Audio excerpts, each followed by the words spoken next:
Welcome. I'm Dr. Deborah Blue, the pathologist and the clinical laboratory director at MiraVista Diagnostics.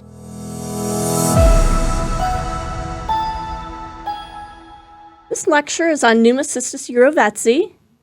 I will talk about the background of the organism, who is most likely to become infected with pneumocystis, the symptoms that are seen, preventive strategies, and then also laboratory diagnosis, including the PCR assay that was developed by MiraVista Diagnostics.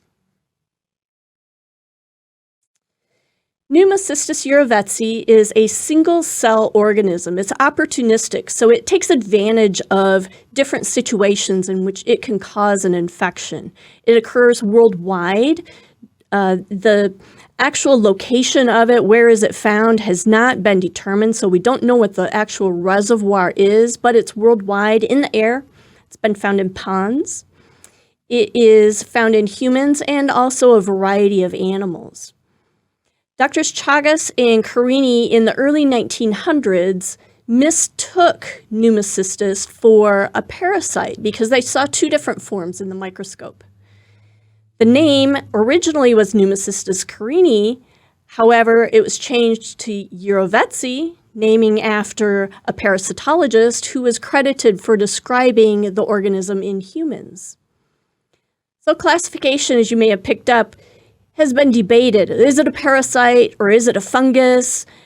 With the advent of molecular testing, ribosomal RNA sequencing was performed, and Pneumocystis most closely resembles Saccharomyces cerevisiae.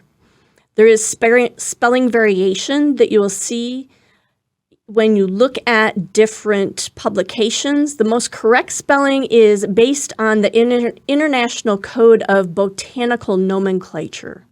So it's with a double I on the end of Jirovecii. Who gets pneumocystis pneumonia? Anyone who has a weakened immune system is more predisposed to have infection with pneumocystis. People with chronic lung disease, anyone who's had a solid organ or hematologic malignancy, or if they've had transplant, including stem cell transplants. There are a lot of different inflammatory diseases or autoimmune diseases in which people are treated with high-dose corticosteroids. Those people are also at a higher risk. Back in the 1980s, there was an increased prevalence of pneumocystis because of the HIV/AIDS epidemic. Pneumocystis is an AIDS-defining illness, and it has decreased in incidence tremendously with the heart therapy that's used for HIV. It's extremely rare in healthy people, but up to 20% of adults can actually carry this fungus but not be infected because the immune system removes the fungus after several months. It's primarily a respiratory infection, but it can also spread and become systemic, infecting the lymph nodes, spleen, liver, bone marrow, and if it's untreated, it can lead to death.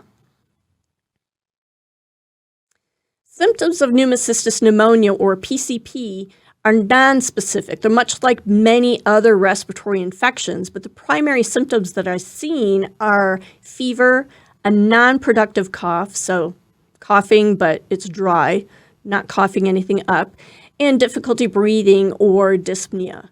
There are a variety of other symptoms as well, but again, nonspecific. The classic chest X-ray finding is ground glass opacities or bilateral diffuse infiltrates.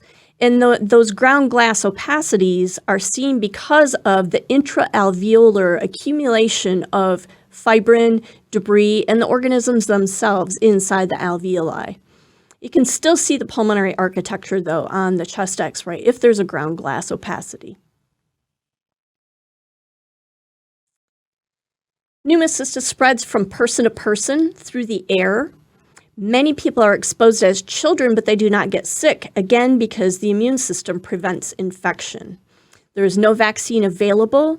However, there are preventive strategies, including a variety of antibiotics. The primary antibiotic that is utilized is trimethoprim sulfamethoxazole, also known as Bactrim.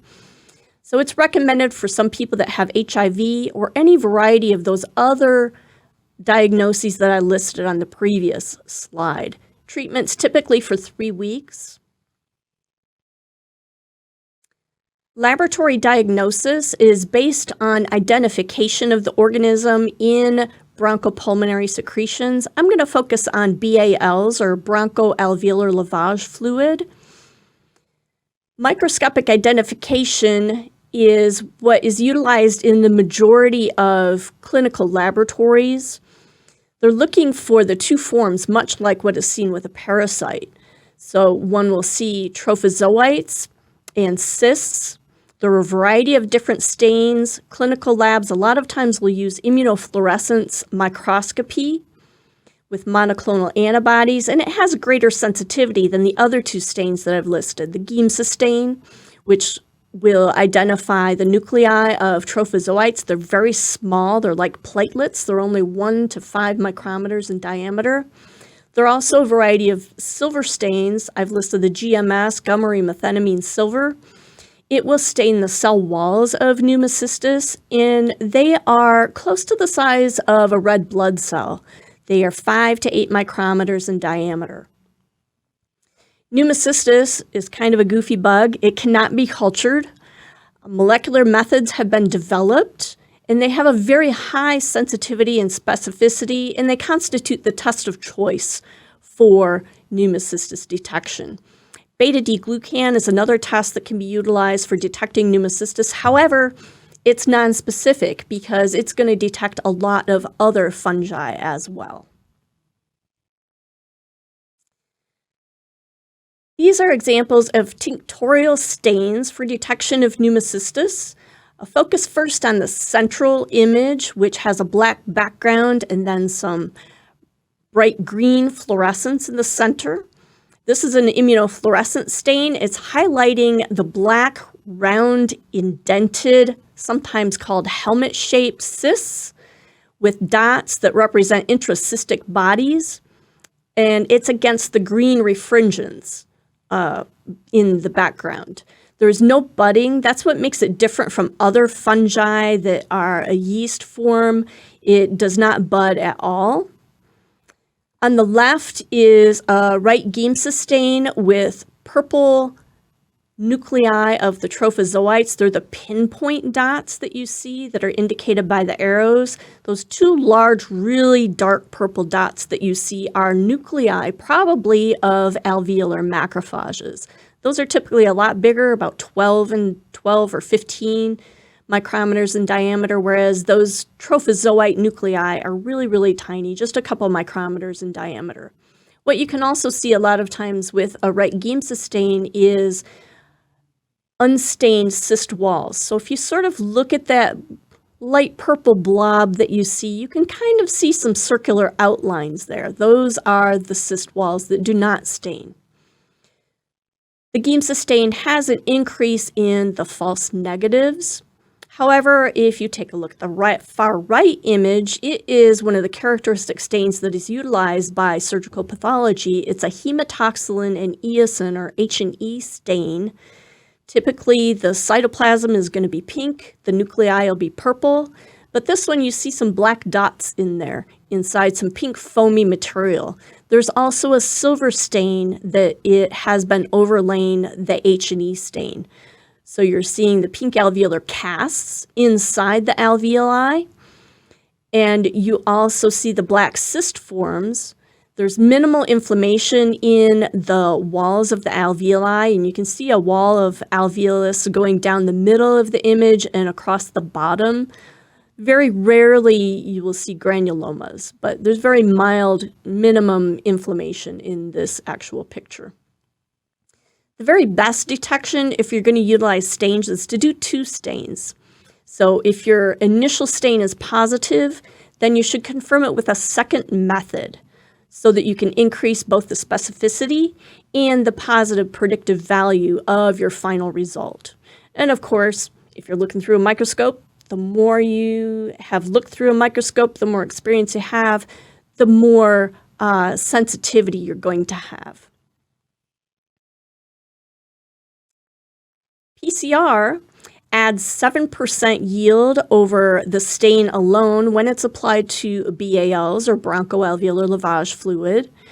The MiraVista or MVista Pneumocystis DNA PCR is a qualitative assay. It's an LDT or laboratory developed test that is run on the Roche light cycler.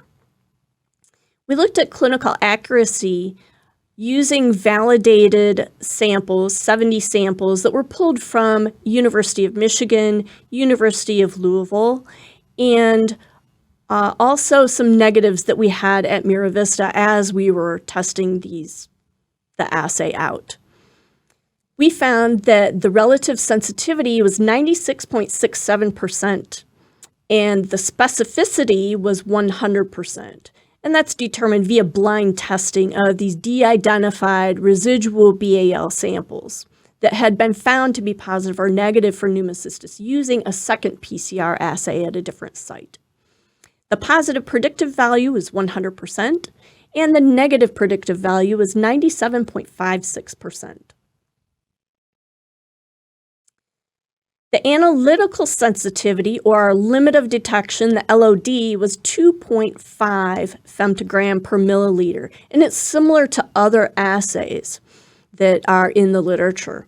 The overall repeatability, meaning the intra-run precision, is 95.8%. We also looked at cross-reactivity of other fungi, bacteria, and viruses, and we looked both in wet testing and in silico, and we found that there were no observed cross-reactivities in the testing. We also looked at a lot of different substances that can be found in clinical human BAL samples, and none of the tested substances resulted in a consistent false detection.